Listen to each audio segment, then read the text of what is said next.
everybody. Good morning. It's an honor and a privilege to be here among you. And also, is Reverend Flake here?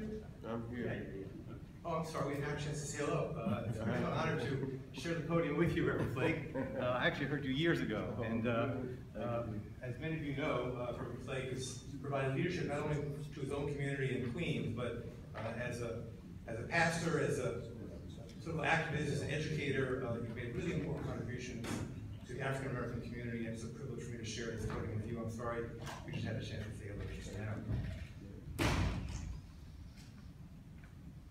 Last month, I was privileged to participate in the final days of an NAACP-sponsored Journey for Justice, which began in Selma, Alabama, and ended in Washington, D.C.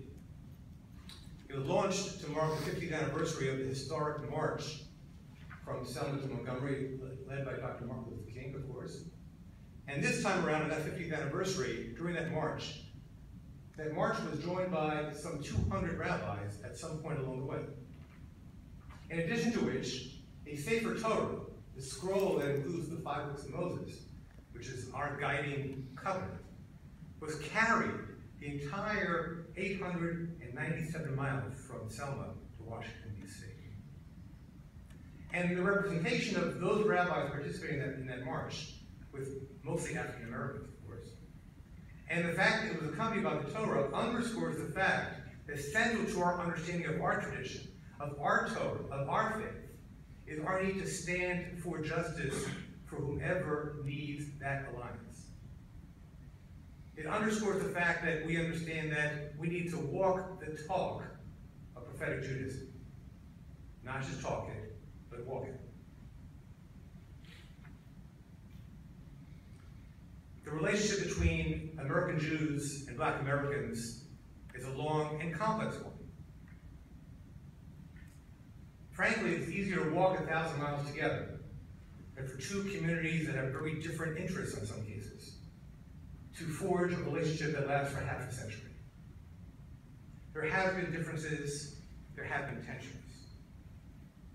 Yet I believe with all my heart that the launch of this partnership today, being called the Black-Jewish Culture of Justice, is central to our ability to create healthy spiritual communities. Our communities need us to be part of this kind of coalition if we're to fulfill the mandate of our respective traditions, and if we're to help America realize its promise to provide freedom, equality, and justice for all of its citizens, regardless of religion, ethnicity, or creed.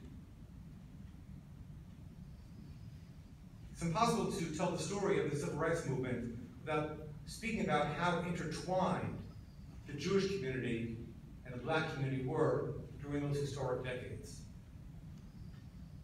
In large measure, it results from the fact that both the Jewish community and the Black community share the experience of historical exclusion here in a country that promised freedom for all.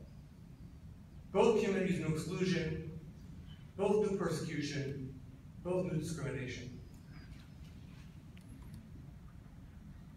So I think it's important for us to cite some of those points of contact of the involvement of the Jewish community in the civil rights movement, because if we are to move forward together, we also understand that we stand on the shoulders of those who came before us. And so for those of you who know it, fine, but if not, we need to recall just a few incidents. There were thousands to talk about. We talk about the fact that between 1920 and 1940, the Jewish president of Sears Roebuck, named Julius Rosenwald, helped to fund some 2,000 schools for blacks in the American South, and over 20 black colleges, almost single-handedly done by Julius Rosenwald. They were called Rosenwald schools. It's the primary way that blacks in the South during that early part of the 20th century received an education. Or to recall that the first chairman of the NAACP was a Jewish son of Austrian immigrants to America named Joel Spingard. Or to recall the work of the Leadership Conference for Civil Rights, the primary organization that crafted and lobbied for historic civil rights legislation through the 1960s. Over half of the staff was Jewish, and part of that staff were on loan from National Jewish Organization in New York because they believed that effort was so central to the combined struggle for freedom and justice in America. Or to recall that during the Freedom Summer of 1961, somewhere between a third to a half of the Freedom Riders were Jewish. Or to recall that in 1964, that fateful summer, the Ku Klux Klan killed 3 Freedom Riders. The names are known to us: Andrew Goodman, James Chaney, Michael Schwarz, 2 Jews and a black. Or to recall that on that historic march in Selma to Montgomery that I mentioned earlier, Dr. King marched arm in arm with one of the most important rabbis of the 20th century, Rabbi Abraham Joshua Heschel. Let me hasten to add that the alliance between Jews and blacks was not a one-way street. It was not whites taking care of blacks or Jews taking care of blacks. It was a two-way street, because Dr. King regularly was an ally of the Jewish community on one of our core issues, the safety and security of the State of Israel. Dr. King and his lieutenants were also important allies in the struggle to free Soviet Jews, somewhere between 2.5 to 3 million Jews locked behind the Iron Curtain, neither free to emigrate from that country, nor free to practice their religion in that country. Or to recall that over the past several decades, there isn't a single sector of the U.S. Congress that is more supportive of legislation to ensure a strong U.S.-Israel alliance than the Congressional Black Caucus. This surprises people, but it's true. And conversely, there isn't a caucus in Congress that has been more steadfast to support the attack on the social safety net that started during the Reagan administration and has continued from both Republican and Democratic administrations. And the Jewish Congressional Caucus has stood side by side with the Congressional Black Caucus to fight that obscene attack on the most vulnerable citizens of America. But who remembers history? Who remembers history? Which is why I want to speak those words this morning. I would hope that everyone in this room will go back to their congregations and talk about this new Black-Jewish coalition for justice, and you will be asked questions about why. Why, Rabbi? Why is that our priority? Why, Pastor? Why is our priority? You need to be able to answer that question. And for that very reason, I want to suggest 3 principles that are at the root of why Jews can and must be central to an effort to advance justice in America for all Americans, white, black, and otherwise. And those 3 principles that I'll enumerate and say a few words about are Torah, history, and what I call the responsibility or privilege. Number 1, Torah. I know that here this morning I'm not only preaching to the choir, I'm preaching to some of the choir masters. And yet it must be said. Our story, our joint story, begins in the Bible. And in Abraham's first encounter with God, he gets a mission statement from God that is 3 words. This is our joint legacy, not just a Jewish legacy. And the 3 words that God says to Abraham in Genesis chapter 18 is that your mission, Abraham, is to go into the world and to lead a people that will la'asot tzedakah u'mishpat, that will do justice and righteousness. I prefer a more expansive definition of those 3 succinct and pregnant Hebrew words. The mandate of the Abrahamic tradition, which we all share, is to extend the boundaries of righteousness and justice in the world. And lest people say to you, especially for the rabbis, who will have congregants come up to you and say, well, that's kind of a liberal Jewish thing. It's like that. All Jews don't embrace that. They're wrong. You need to know this. No less than one of the greatest sages from the Orthodox tradition of the 20th century, Rabbi Joseph Soloveitchik, a name that certainly the rabbis would know, indicated that there are 2 covenants that begin the Jewish people. The Brit Avot, the covenant with our patriarchs, and the Brit Sinai, the covenant that starts in Exodus chapter 19, when the Jewish people receive the 10 Commandments from God. And no less a sage than Rav Soloveitchik, who's called, by the way, the Rav. the rabbi. People say, the rabbi? Everyone knows who it is. No less a sage than the Rab says, of those two covenants, the primary covenant is the one with Abraham. It's 3 words. It's not 10 commandments. It's not 5 books of Moses. It's not the entire Bible. It's 3 words. That is the primary covenant, which informs the Jewish, the Christian, and the Islamic tradition. The book of Leviticus gives us the golden rule, which, by the way, has a version in virtually every faith tradition on the planet. I have a poster in my house. My wife doesn't like it. She goes, it doesn't go with the decor. But I bought it along the way. You know how that happens? Okay? But it's fabulous. It's a poster I picked up which has 12 faith traditions in the entire world with their version of the golden rule. It's amazing. And it begins in the book of Leviticus, where we read that what is hateful to you, do not allow to be done to others.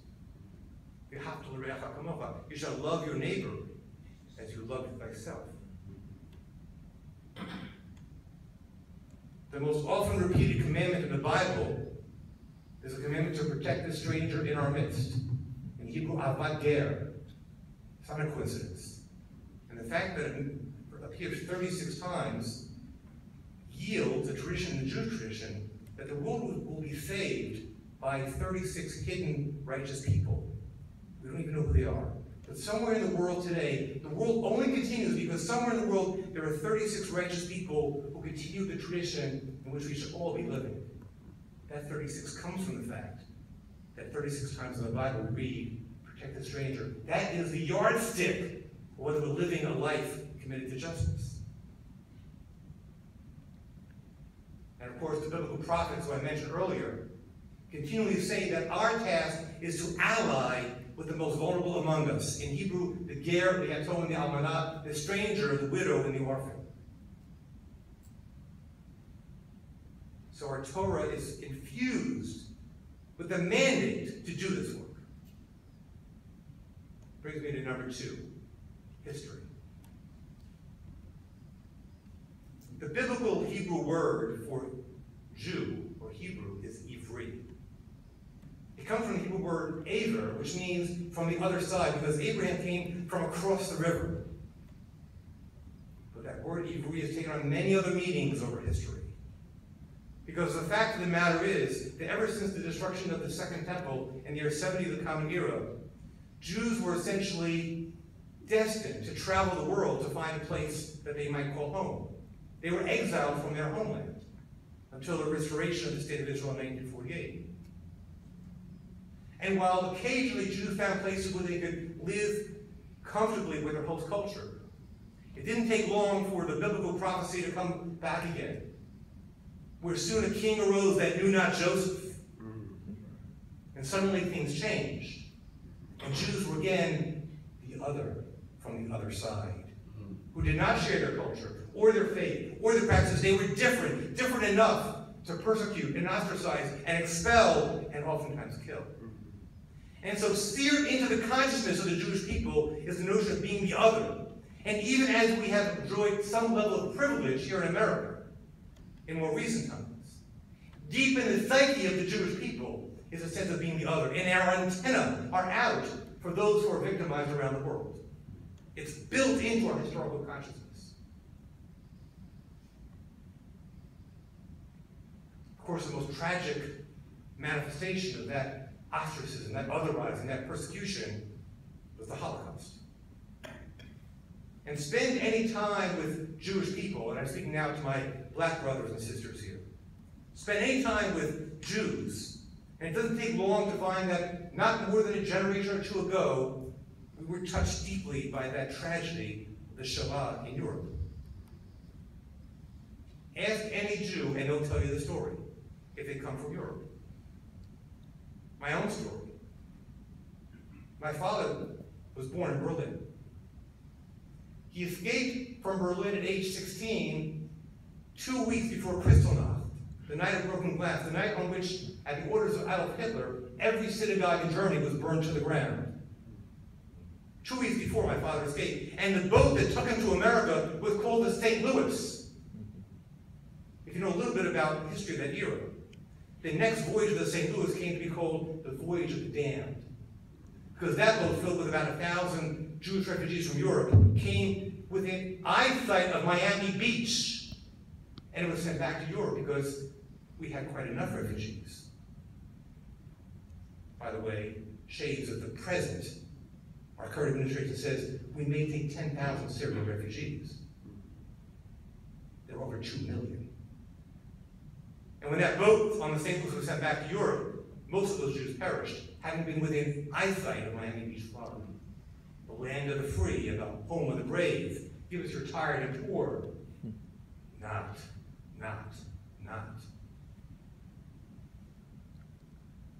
My father's younger sister went a year before he did on youth Aliyah to Palestine.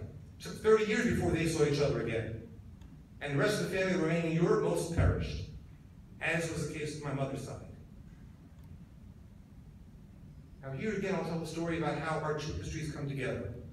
This past summer, I decided to go to Berlin.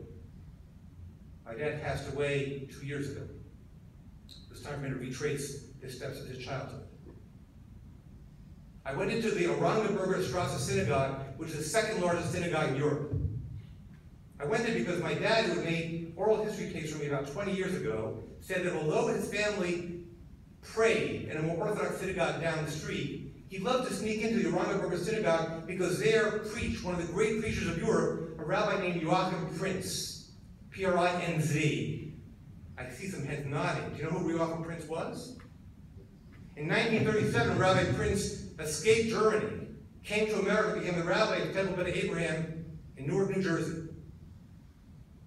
And in addition to being the rabbi of that synagogue, he rose to become the president of the American Jewish Congress, which worked hand in glove with Dr. King to plan the 1963 March on Washington. It is not a coincidence that before the speech is considered one of the great speeches of history, Dr. King's I Have a Dream speech, the speaker immediately before Dr. King, Rabbi Joachim Prinz. You can still hear his speech. You can Google it on YouTube. And in that speech, Rabbi Prinz talked about the unique experiences of both African Americans and Jews, both of whom had experienced historic discrimination. He talked about why it is that Jews were allied with Jews in this March on Washington, on that historic 1963 march. And he also said that the scourge of racism in America was no less a sin than the rise of Nazism in Germany. And beware lest we be vigilant about opposing that level of racism in this country.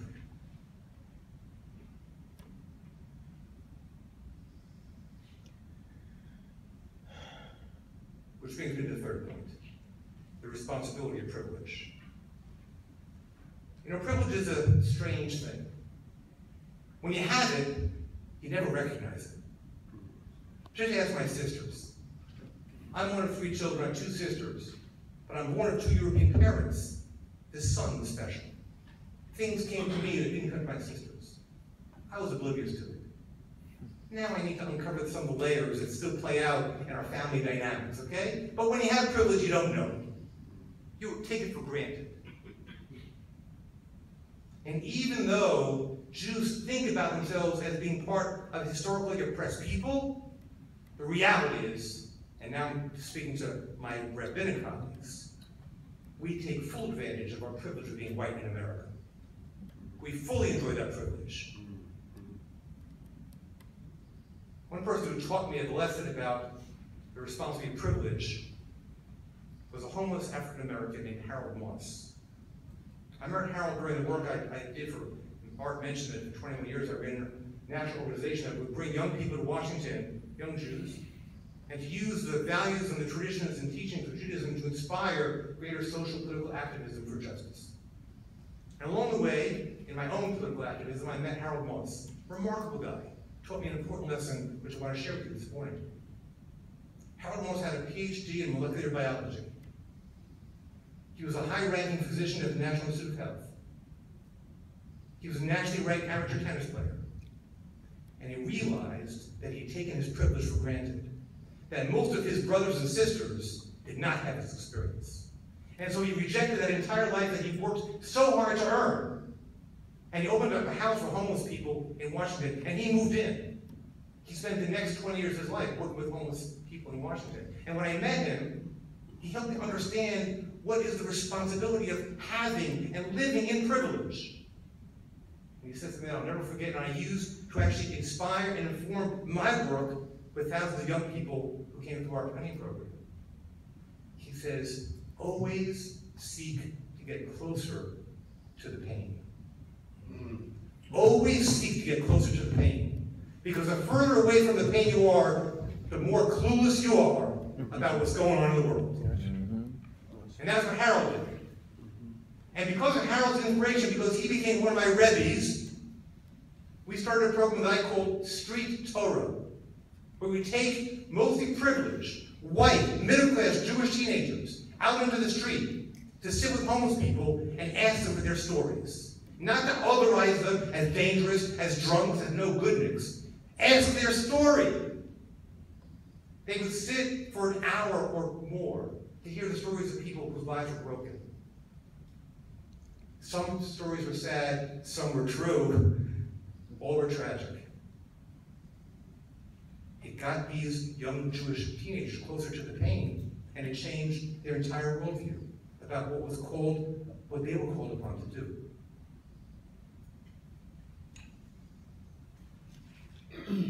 I want to suggest here, I'll say something that may sound harsh, but I would say rabbis forfeit the right to give one more sermon on Tikkun Olam, the repair of the world, or one more Devar Torah on social justice until they bring their communities closer to the pain. You have no right to speak about it until you get closer to the pain. Because we live in privilege. We enjoy privilege. And there's a lot of pain out there that we've closed ourselves off to. Ralph Ellison coined the term the invisible man. It was his way of saying that America likes to make the black man invisible. Hear no evil, see no evil, speak no evil. But it's there.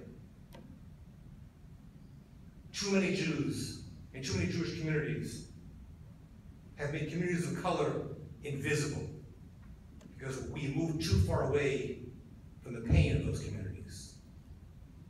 And in so doing, we have turned our back on Torah, we have turned our back on our history, and we have failed to live up to our responsibility of having privilege. Which brings me to the need of the moment. We're here today to build bridges of understanding, of empathy, bridges of alliance. Rabbi Abraham Joshua Heschel said, some are guilty, but all are responsible. So what is our responsibility? How do we take our responsibility seriously? I want to suggest a few things. We need to declare clearly and boldly that it is immoral and sinful that someone working full-time at minimum wage will only earn $15,000, which is $3,000 under the poverty level for a family of three. Some are guilty, but all are responsible. We need to declare boldly and clearly that it is immoral and sinful that in greater New York, 87% of all stop and frisks by police are done to young men of color. And 9 out of 10 of those stops, the young men are innocent. Some are guilty, but all are responsible. We need to declare clearly and boldly that it is immoral and sinful that the graduation rate in American cities is 20% below the graduation rate in the American suburbs. Some are guilty, but all are responsible. We need to declare clearly and boldly that it is immoral and sinful that 60% of all people incarcerated in America are African Americans, and that the chance that you will be executed for murder is 5 times higher if you kill a white person than if you kill a black person. Some are guilty, but all are responsible. We now know, because of the tragedy of the past year, the names of some victims of police violence against African American communities. Eric Garner of New York, Michael Ferguson of Ferguson, Missouri, Walter Scott of Charleston, South Carolina, Freddie Gray of Baltimore, Tamir Reif, age 12, of Cleveland,